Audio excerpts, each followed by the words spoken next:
በዛሬው የፊልም ዳሰሳችን ልናስመለክታችሁ ወደድነው ራን የተሰኘው ፊልም ነው። ሁሌም እንደምላችሁ ቪዲዮ እንደሚመቻችሁ ስለማልጠራጠር ላይክ በማድረግ እስከ ቪዲዮ ፍጻሜው ድረስ አብራችሁን ቆዩ። ፊልሙ ሲጀምር ዶክተሮች አንድ ያልደረሰ ጨቅላ ህፃን ለማትረፍ ሲረባረቡ እናያለን። ህፃኗ እናት ዳያን ሸርመን አስኪ ደረጃ ላይ የደረሰችውን ልጇን እንድታያት ይዟት ይሄዳሉ። ዶክተሮቹንም ደህና ትሆናለች ወይ ብላ ትጠይቃቸዋለች። ፊልሙም በቀጣዩ ትዕይንት ክሎይ የምትባል ልጅ ያሳየናል። 5 የተለያዩ በሽታዎች አሉባት፣ አስም፣ ስኳር እና ሌሎችም። ክሎይ በቀን በቀን የተለያዩ መድኃኒቶችን ትወስዳለች። ስኳሯንም ለመቆጣጠር ሁሌ ትለካለች። ክሎይ በጣም ጎበዝ ልጅ ስትሆን ትልቅ ከሚባሉት ዩኒቨርሲቲዎች ውስጥ የማጥናት ፍላጎት አላት። ወደ ተለያዩ ዩኒቨርሲቲዎችም አፕላይ አድርጋለች። ቤታቸው ፖስታ በመጣ ቁጥር የዩኒቨርሲቲ እየመሰላት በደስታ ትሞላለች። ነገር ግን እስካሁን አንድ ዩኒቨርሲቲ አልተቀበላትም።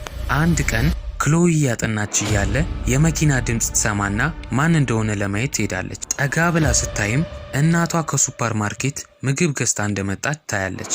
እናቷም ስልክ እያወራች እያለ ክሎይ እናቷ የገዛችውን እቃዎች ማየት ትጀምራለች። ቸኮሌትም አግኝታ ትንሽ ትወስዳለች። በድንገት የእናቷ ስም የተለጠፈበትን መድኃኒት ታየዋለች። ክሎይም እናቷ ምን አይነት በሽታ እንዳለባት ማሰብ ትጀምራለች። ማታ ላይ ክሎይ ከመተኛቷ በፊት እናቷ መድኃኒቶች ትሰጣታለች። ክሎይም ግራ ይገባታል። ምክንያቱም ቅድም የእናቷ መድኃኒት ላይ አረንጓዴውን ኪኒን አይተዋለች። ይህንንም ለእናቷ ስትነግራት መድኃኒት ላይ ያየችው ስም እሷ ስለገዛችው የእሷ ስም እንደተጻፈባት ትነግራታለች።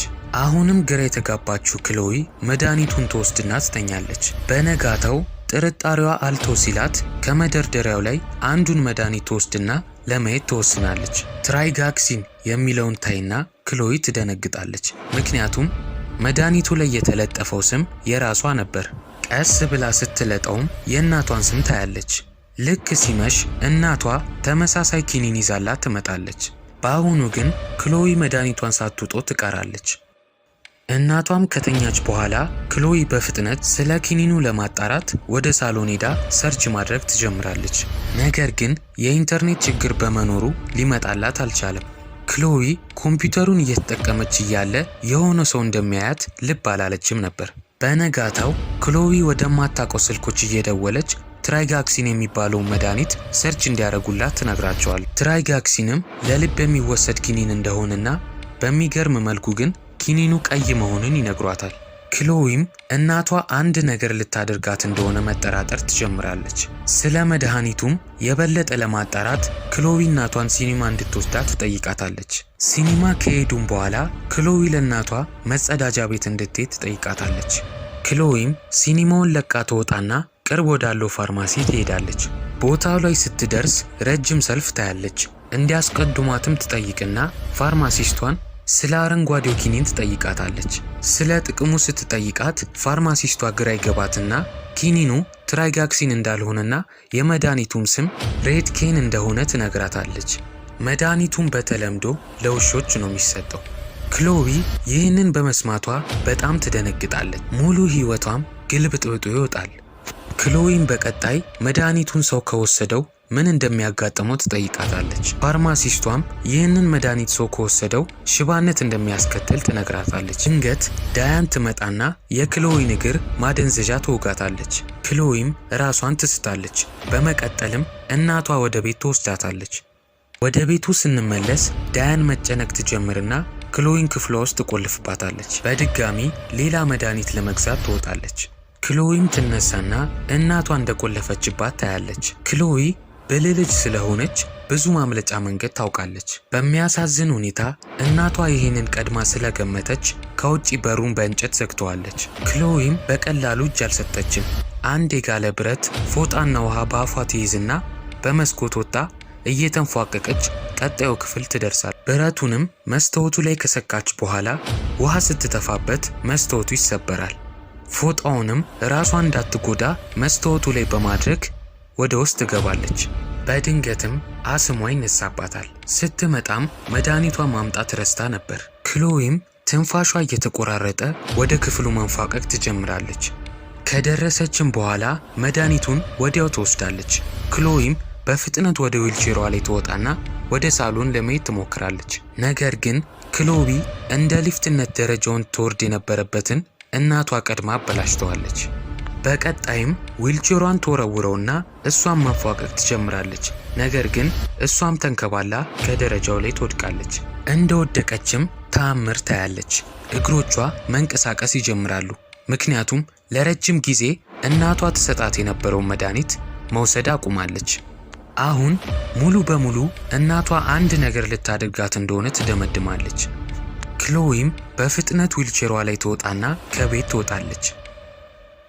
ድንገት አንድ መኪና እየመጣ እንደሆነ ክሎዊ ትሰማና እናቷ እንደሆነች በማሰብ ትደበቃለች። ነገር ግን መኪናው ፖስታ ያደርስላቸው የነበረው መኪና ነው። ክሎዊም በፍጥነት ከተደበቀችበት ትወጣና መኪናው ፊት ለፊት ትቆማለች። ሰውየውም ይወጣና ክሎዊ ምን ሆና እንደሆነ ይጠይቃታል። ግን ምን ሆኜ ነው? ይቅርታ። ወደ ፊልሙ ስንመለስ ክሎዊ እንዲረዳት ትጠይቀዋለች። ሰውየውም ክሎዊን እየረዳት እያለ የእናቷ መኪና ይመጣና እናቷም ታያቸዋለች። ዳያን በፍጥነት ትወርድና ምን ተፈጥሮ እንደሆነ ሰውየውን ትጠይቀዋለች። ሰውየውም ዳያንን ያስቆማትና ክሎዊ ቤት መሄድ እንደማትፈልግና ወደ ፖሊስ ጣቢያ መሄድ እንደምትፈልግ ይነግራታል። ዳያንም ልጇን በማገቱ ፖሊስ ጋር እንደምትደውል ታስፈራራውና ለፖሊስ ትደውላለች። ነገር ግን ኔትወርኩ አልሰራ ይላታል። ዳያንም ፖሊስ ጣቢያ አብራ እሷም ከመጣች እንዲሄዱ እንደምትፈቅድ ትነግረዋለች። ሰውየውም ክሎዊን እያስገባት እያለ ዳያን አንገቱ ላይ ማደንዘዣ ራሱን እስኪስት ድረስ ትወገዋለች። ክሎዊም በድንጋጤ ራሷን ትስታለች። ስትነቃም ክሎዊ የቤታቸው ምድር ቤት ውስጥ ተቆልፎባት ራሷን ታገኛለች። ክሎዊም ጥቁር ፈሳሽ ነገር ታያለች። ፓራላይዝድ እንድትሆን እናቷ የሰራችው ነው። የክሎዊ ዊልቼር እናቷ በሰንሰለት ስላሰረችው መንቀሳቀስ አይችልም። ክሎዊ በቀጣይ ወረቀቶች ወደ ተሰበሰቡበት ቦታ ትሄድና ወደ ዩኒቨርሲቲ ለመግባት የተቀበሏትን ደብዳቤዎች ታያለች። ክሎዊም እናቷ ይህንን በመደበቋ በጣም ትበሳጫለች። ክሎዊም በቀጣይ ፎቶ ላይ ጤነኛ እንደነበረችና እግሯን ፓራላይዝድ እንዳልነበረ ታያለች። በሚያስገርም ሁኔታም ክሎዊ አንድ ወረቀት ታገኛለች። ወረቀቱም ላይ ክሎዊ የምትባል ሕፃን እንደሞተች የሚያረጋግጥ ሰርተፍኬት ነበር። በተመሳሳይም በዛው ሰዓት ልጅ ከተወለደ በኋላ ስለታገተች አንድ ሕፃን ዜና ጋዜጣ ላይ ታያለች። ጋዜጣውም ክሎዊ የሞተችበት ቀን ነበር የወጣው። ክሎዊም የዳያን ትክክለኛ ልጅ እንዳልሆነች ትረዳለች። ጋዜጣ ላይ ልጅ የታገተባቸውን ወላጆች የእሷ ትክክለኛ ወላጆች እንደሆኑ ትረዳለች። የዳያን ትክክለኛ ልጅም የፊልሙ መጀመሪያ ላይ እንደሞተች ያሳየናል። እዚህም በማዘኗ የሌላ ሰው ልጅን አግታ የሞተውን ልጇን ለመተካት እየሄደች እናያለን። ክሎዊም ይህንን በምታይበት ጊዜ ዳያን ትመጣለች። ትክክለኛ እናቷ እንዳልሆነችና በመድኃኒቱ ምክንያት ፓራላይዝድ እንድትሆን እንዳደረገቻት ትነግራታለች። ዳያንም ሁሉንም ነገር ረስታ ወደ ነበሩበት እንዲመለሱ ትጠይቃታለች። መድኃኒቱንም እየወረወረች ታሳያታለች። ክሎዊም እንደማይሆን ስትነግራት ዳያን በጣም ትበሳጭና ጥቁሩን ፈሳሽ ስሪንጅ ውስጥ ከታ ወደ ክሎዊ ትሄዳለች። ክሎዊም በፍጥነት ወደ አንድ ክፍል ገብታ ትቆልፈዋለች። መድኃኒቶቹንም ተሰቅለው ታያለች። እናቷም ከፍታ በምትገባበት ሰዓት ክሎዊ መድኃኒቱን ትጠጣለች። ዳያንም ልትሞት እንደሆነ ታይና በጣም ታለቅሳለች። የተመረዘችውንም ክሎዊ ወደ ሆስፒታል ለመታከም ትወስዳታለች። በተሳካ ሁኔታም ክሎዊ መትረፍ ችላለች። ነገር ግን ለማውራትና ለመንቀሳቀስ በጣም ይከብዳታል።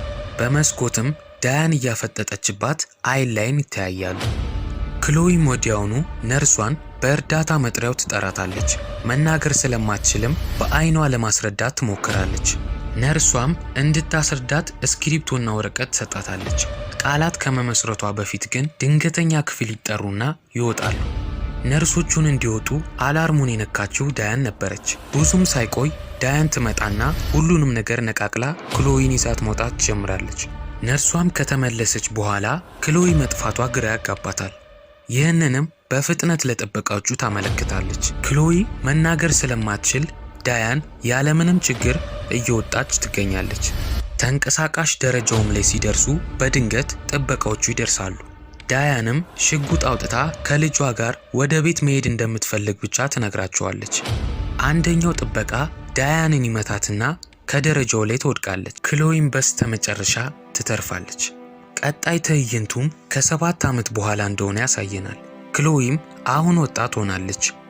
መራመድ ቢከብዳትም ቀስ እያለች እግሯን ማንቀሳቀስ ችላለች። መቀጠልም ዳያን ሸርመንን ለመጠየቅ ስትሄድ እናያታለን።